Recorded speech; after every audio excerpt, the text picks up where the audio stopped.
On est jeudi le 14 septembre 2017. Il est près de 9 h, Martha vient de partir pour son travail. Nous avons terminé les jus pour la journée. Alors je vous les présente, mes jus aujourd'hui. J'ai un jus de pamplemousse, un jus de raisin, la Blast gingembre, pomme, citron. Donc c'est très décapant et pour hydrater le tout, j'ai mis des concombres.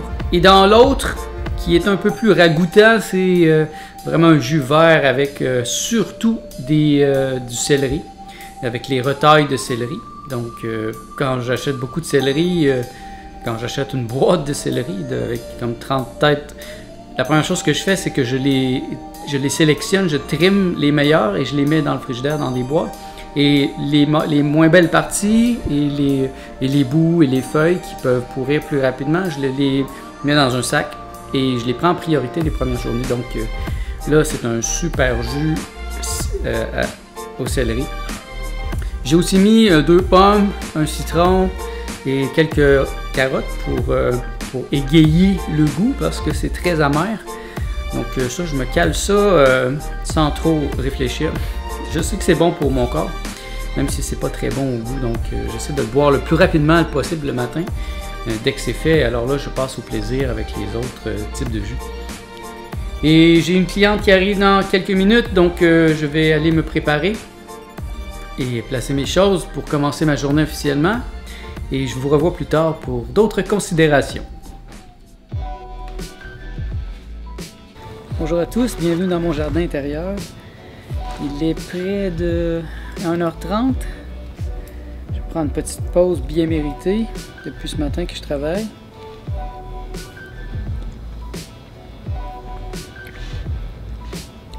Aujourd'hui, mon lunch est encore des cantaloupes, étant donné que j'ai acheté une boîte complète de 14 cantaloupes dimanche. Il me faut les manger en priorité parce que ça se garde pas très longtemps. C'est jeudi, donc moi c'est ma dernière journée de travail. Demain, je vais être en congé, je vais pouvoir me reposer. Je trouve ça très inspirant de pouvoir travailler chez moi, pouvoir me ressourcer dans mon jardin, dans cette belle journée incroyable, vraiment. C'est dommage ici, ça ne va pas durer très longtemps. Dans 1 mois et demi, 2 mois, l'hiver va arriver. Je ne pourrai plus sortir, vous parler dans mon jardin. Je trouve que le jardin intérieur est une belle métaphore. À quoi ressemble votre jardin? Avez-vous même un jardin? Je me rappelle, mon jardin n'a pas toujours été comme il l'est présentement. Il y a des années, peut-être 4-5 ans, où je venais pratiquement jamais dans le jardin, puis il était presque à l'abandon. J'avais planté des fleurs et je les avais oubliées dans le coin, puis ils avaient été étouffés par d'autres plantes. Et je trouve que c'est une belle réflexion sur le jardin intérieur, sur le monde intérieur, ça. Qu'est-ce qui se passe à l'intérieur de moi? Et là, je trouve ça inspirant. J'ai des amis qui viennent ici, puis ils sont vraiment enchantés, ils voient la différence. Et je pense que ça veut tout dire. Puis l'attention qu'on met aux détails de ce qui se passe à l'intérieur de nous-mêmes, je pense que c'est ça le secret du bonheur. Par exemple, on peut avoir des belles plantes dans notre jardin intérieur, mais il va y avoir d'autres plantes qui poussent, des mauvaises herbes.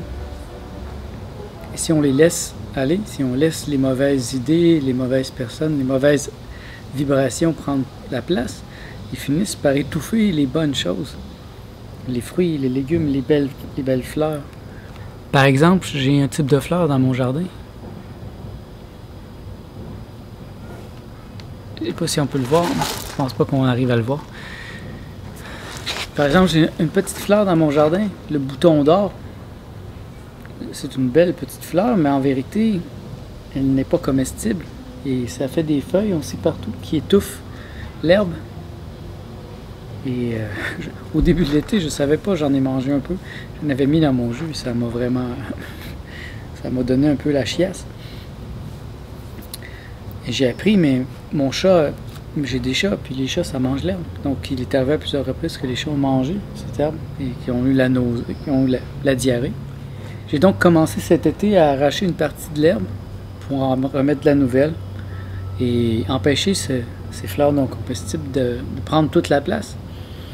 Et c'est beaucoup de travail. J'en ai juste fait une petite partie derrière.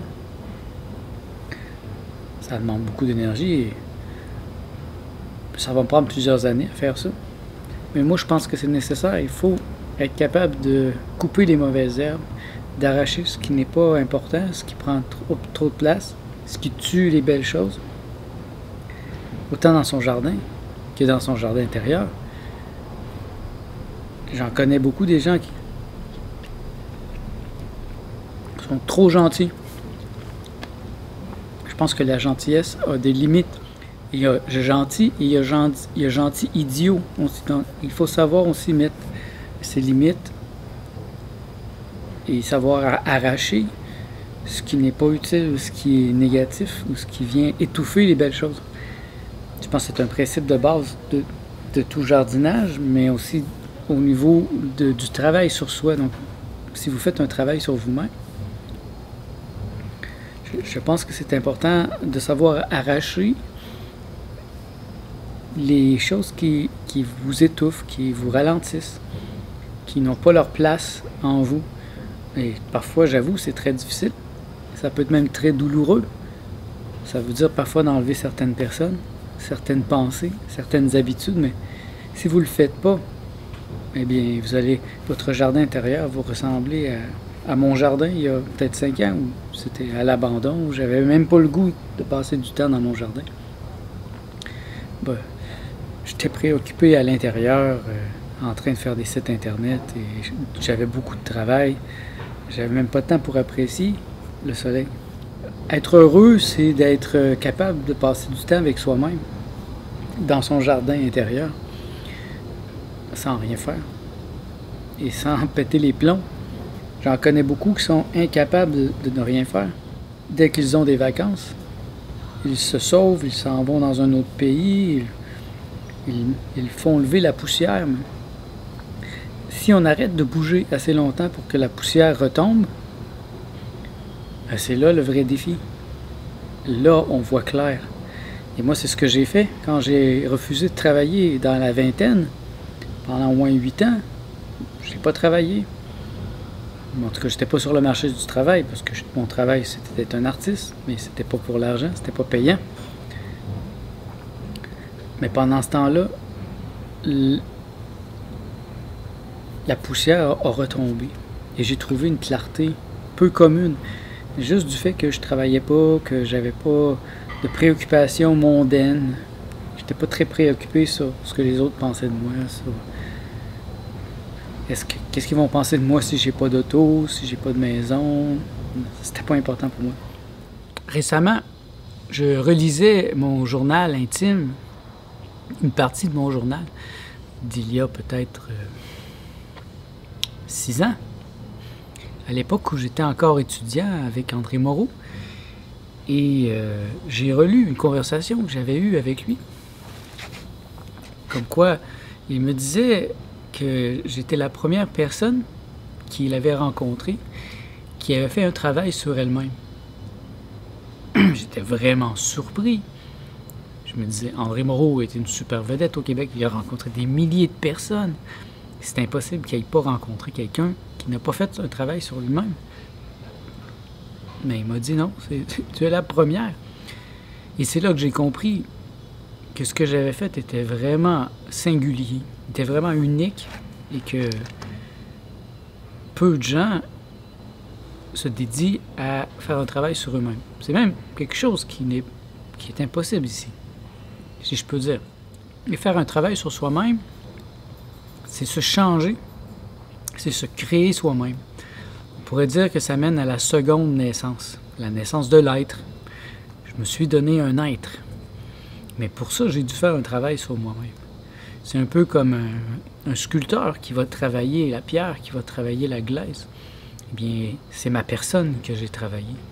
J'ai fait un travail sur moi-même d'enlever les programmes qui ne sont pas les miens. Mais il y en avait beaucoup. Pensez-y, depuis votre enfance, on vous dit « fais ça, fais pas ci, ça ne se fait pas, ça se fait, ça c'est bien, ça c'est mal ». C'est un paquet de programmation qui sont totalement subjectives et qui parfois n'ont rien à voir avec la santé et le bien-être. C'est fondamental, si vous voulez vous donner un être, de faire un travail sur vous-même. C'est pas une notion qu'on apprend à l'école, vous n'apprendrez pas ça à l'école, il n'y a jamais personne qui m'a montré à le faire. C'est venu naturellement pour moi dans le cadre de mon œuvre, de ma bande dessinée. C'était courant que je me dessinais sous forme d'une panthère, de plein de manières farfelues. Et j'ai fait de la musique sous le nom de Cola, j'ai fait donc me créer des personnages qui me réinventaient, qui exploraient des parties de moi-même. Et donc, quand est venu le temps de faire des expériences mystiques, j'ai compris à quel point c'était important de faire un travail sur moi-même, de me changer et de m'actualiser, d'être la meilleure version de moi-même et d'être plus moi-même que moi-même et non une pâle copie de ce que les autres veulent que je sois. Ça, c'est difficile parfois parce que ça fait que certaines personnes qu'on aime vont s'éloigner de nous. Ils ne voudront plus nous voir parce qu'on ne cadre pas avec l'idée qu'ils se font de nous. Ils se construisent une idée de ce que l'on est, pas de ce que je suis. Et là, ils n'arrivent pas à me mettre dans une petite case, dans une petite boîte, eh bien, ils s'en vont. Parce que vous remarquerez que la majorité des gens ne vous aiment pas vraiment. Ils veulent que vous soyez une image qu'eux-mêmes ont de vous. C'est pour ça que dans le jovialisme, il y a le corps pour autrui et le corps pour soi. Le corps pour soi, c'est mon corps propre, celui qui est mon vrai corps. Et le corps pour autrui, c'est l'image que les autres ont de ce corps. Donc, quand je vais mourir physiquement, mon corps va se décomposer et pour la majorité des gens, ça va être la fin de Nicolas Lehoux. Mais pour mes amis les plus sensibles, les médiums, c'est évident que je vais continuer, même si mon corps physique va être pourri. Faire un travail sur soi-même, c'est essentiel pour être dans la clarté, pour être au bon endroit au bon moment. Et savoir qui je suis, c'est fondamental. Comment pourrais-je être heureux dans mon travail si constamment je laissais les autres me dire quoi faire et me donner du travail qui ne coïncide pas avec ce que je suis? Je me trouve intelligent d'avoir fait le travail sur moi-même avant de commencer à travailler. Donc, quand j'ai commencé à travailler, c'était fait, le travail était fait, je savais qui je suis, ce que je me suis donné à être. Donc, j'ai laissé personne me bouger comme un bibelot, me mettre à un autre endroit. Je me suis tenu debout et parfois c'était difficile. Et j'ai eu de la résistance de gens qui sont des manipulateurs, des gens qui sont habitués de manipuler les autres. Mais ça ne fonctionnait pas avec moi. C'était impossible de me faire bouger sans mon consentement. C'était un sujet que j'ai beaucoup étudié, hein, le travail sur soi. Et donc, si ça vous amène des questions, n'hésitez pas à m'en faire part. C'est la chose la plus importante en ce monde, faire un travail sur soi. Bien voilà à quoi ressemble le dîner d'un fruitarien. Alors, je viens de manger 2 belles cantaloupes. Donc, j'ai pas de vaisselle à faire, juste une petite cuillère à passer à l'eau. Je trouve que c'est un grand avantage de ne plus faire cuire ma nourriture. C'est celui de ne pas avoir à utiliser de savon. Bien souvent, j'ai simplement à passer le plat ou l'ustensile sous l'eau et c'est propre.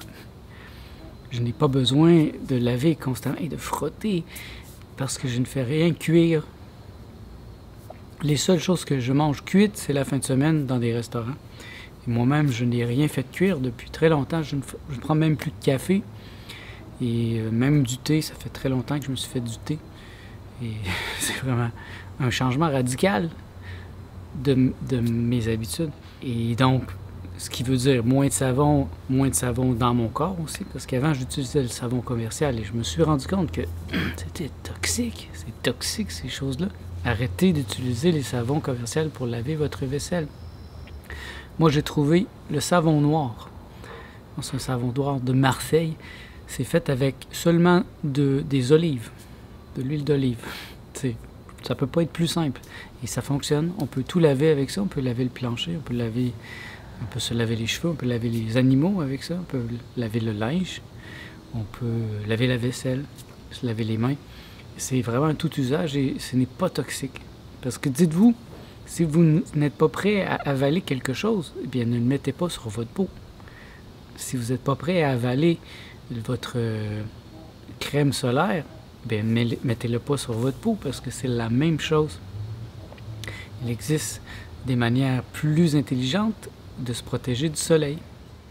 Et c'est sur ce que je vais vous quitter pour l'instant. Je vais retourner travailler. J'ai encore passablement de choses à faire. Alors, peut-être qu'on se verra plus tard ou peut-être qu'on se verra demain. C'est l'heure du repas et je suis en train de me préparer des sushis. Ces temps-ci, j'aime beaucoup les sushis. C'est une belle manière d'envelopper les légumes dans quelque chose de différent. Moi, j'aime bien les feuilles de nori. Et il y a quelque chose d'important aussi dans l'alimentation au niveau des algues. Alors, j'ai mis quelques légumes comme des tomates, des avocats, du blé d'Inde, un peu de persil et des feuilles de kale et de bête que j'ai dans mon jardin. Le tout nappé dans une sauce, une petite sauce avec une base de poivron rouge, avec des herbes, des graines de chanvre, une gousse d'ail, un petit peu de sauce soya. Donc c'est un petit peu sucré, légèrement sucré. J'ai mis quelques olives là, pour égayer le tout. Alors ça va être un délicieux repas cru. Et ça va me faire du bien parce que là, je commence à avoir faim. Comme vous voyez, ce n'est pas très compliqué de se faire des repas crus. Il suffit de changer nos habitudes. Par exemple, le blé d'Inde, c'est pas nécessaire de le faire cuire. C'est tout aussi délicieux lorsque c'est cru. Et ça, c'est une grande surprise. Et il y a plein d'autres ingrédients comme ça qu'on n'est pas habitué d'utiliser. Pour la sauce, vous n'êtes pas obligé d'avoir une sauce commerciale plein de produits chimiques.